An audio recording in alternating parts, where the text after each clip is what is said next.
যুৱ কণ্ঠলৈ আপোনালোক সকলোকে স্বাগতম জনাইছোঁ মই নয়নজ্যোতি ভূঞা মই উৎপল বৰা বিশ্বৰ সৰ্ববৃহৎ গণতন্ত্ৰৰ সাধাৰণ নিৰ্বাচন সমাগত তেওঁলোকে যি কাম কৰিছে তাক লৈ আমি 1% সন্তুষ্ট নহয় আৰু এয়া সম্পূৰ্ণ আমাৰ সময় যুৱ প্ৰজন্মৰ দৃষ্টি আজিৰ ৰাজনীতি আৰু ৰাজনীতি মাৰিছে যি ফলৰ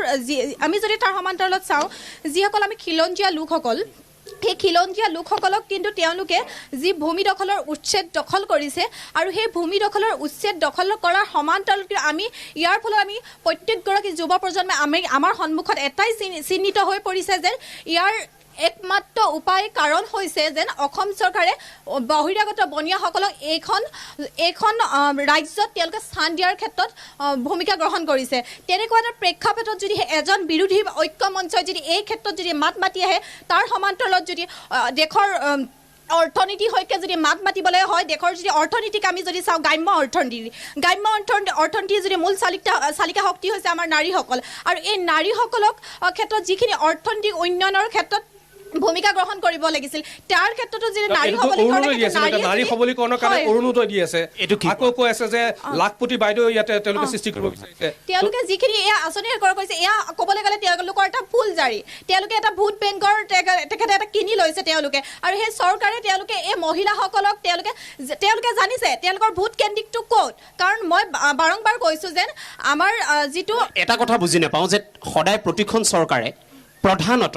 মহিলাসকলৰ বাবে টাৰ্গেট কৰি আঁচনি বনায় এতিয়া আমি দেখা পাওঁ যে সভাবিলাকত 90% মহিলা 10% পুৰুষ থাকে আমি যিমানবোৰ সভা দেখা পাইছোঁ মহিলাসকলক টাৰ্গেট কৰা আৰু এই মহিলাসকলক কৰা টাৰ্গেটটোতে কিন্তু নিৰ্বাচনত তেওঁলোক জয় হৈ পেলাই গুচি যায় এই যিটো অৰুণোদয় লাখপতি বাইদেউ এইবাৰ সেয়াৰ ইম্পেক্ট হ'ব নেকি সেইবিলাক সেয়াই মই কৈছোঁ কাৰণ অৰ্থনৈতিক মূল চালিকা শক্তি হৈছে কিয়নো নাৰীসকল কাৰণ তেওঁলোকে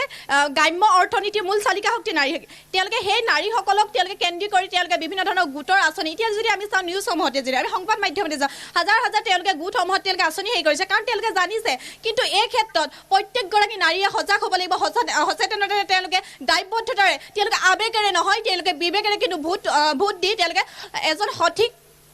প্ৰাৰ্থিত্ব সঠিক প্ৰতিনিধি তেওঁলোকে আমাৰ মাজৰ পৰা উলিয়াই নিব লাগিব যাতে সদনত দবদবাই এজনী ছোৱালী হিচাপে মই এটা কথা কৈছোঁ এনেধৰণৰ মন্তব্য দিয়াটো সঁচাকৈ দুখজনক বিষয় কাৰণ যি সময়ত নেকি কেন্দ্ৰীয় চৰকাৰ ৰাজ্য চৰকাৰ ব্যৰ্থ হৈছে